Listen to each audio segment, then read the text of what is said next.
नमस्कार प्रिय दर्शकों, आप सभी का हमारे चैनल पर बहुत बहुत स्वागत है। प्रिय दर्शकों, बैसाख पूर्णिमा का हिंदू धर्म में विशेष महत्व है। इस व्रत को धन और संतानदायक माना गया है।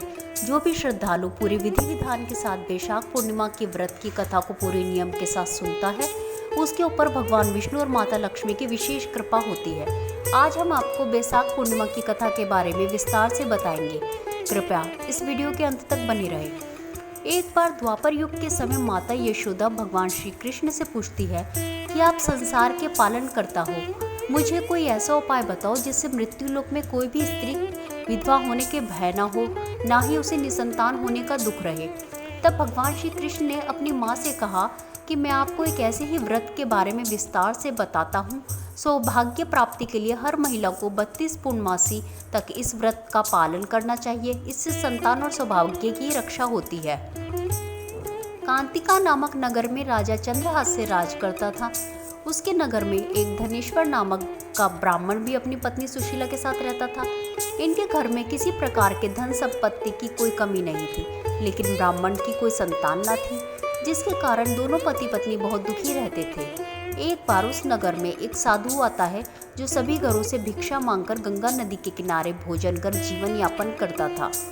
लेकिन वह साधु धनेश्वर के घर भिक्षा मांगने नहीं जाता। यह देखकर सुशीला और धनेश्वर बहुत दुखी हुए और जाकर उस साधु से पूछा कि आप सभी के घरों से भिक्षा लेते हो, लेकिन हमारे घर से नहीं, ऐसा क्यों महाराज?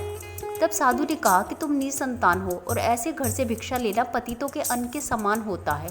मैं पाप का भागीदार नहीं बनना चाहता, इसलिए तुम्हारे घर से भिक्षा नहीं लेता हूँ।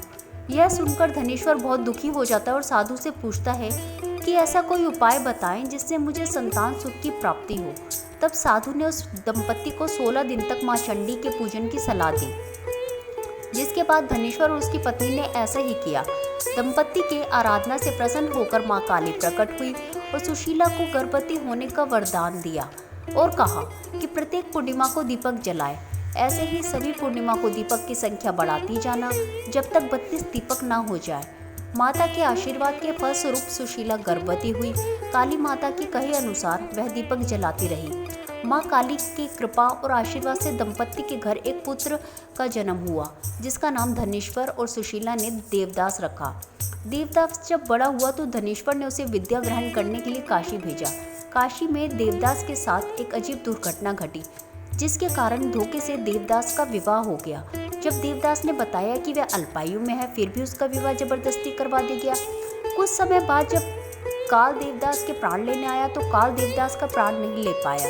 तब काल ने यमराज से पूछा कि वह देवदास के प्राण लेने में असमर्थ क्यों है, जिसके पश्चात यमराज ने इसके पीछे का कारण जानने के लिए भगवान शिव और पार्वती के पास गए। तब माँ पार्वती ने काली के वरदान के वृतांत सुनाए और कहा कि ब्राह्मण दंपति ने पूर्णिमा का व्रत रखा था, इसलिए काल देवदास का कुछ नहीं बिगाड़ पाया। तब इसे कहा जाता है कि पूर्णिमा के दिन व्रत करने से काल से मुक्ति मिलती है और भगवान सभी मनोकामनाएं पूरी करते हैं। तो दोस्तों, इस वीडियो के अंत तक बने रहने के लिए आपका बहुत बहुत धन्यवाद। आशा करते हैं कि आपको ये वीडियो पसंद आया होगा। अगर आपको ये वीडियो पसंद आया है तो इसे लाइक ज़रूर कीजिए और अपने प्रियजनों के साथ इस वीडियो को अधिक से अधिक शेयर कीजिए। अगर आप इस चैनल पर नए हैं तो हमारे चैनल को सब्सक्राइब कीजिए और याद रखिए बेल आइकन को दबाना ना भूलें, ताकि आप तक हमारे हर नई वीडियो की नोटिफिकेशन तुरंत पहुँच जाए। राधे राधे।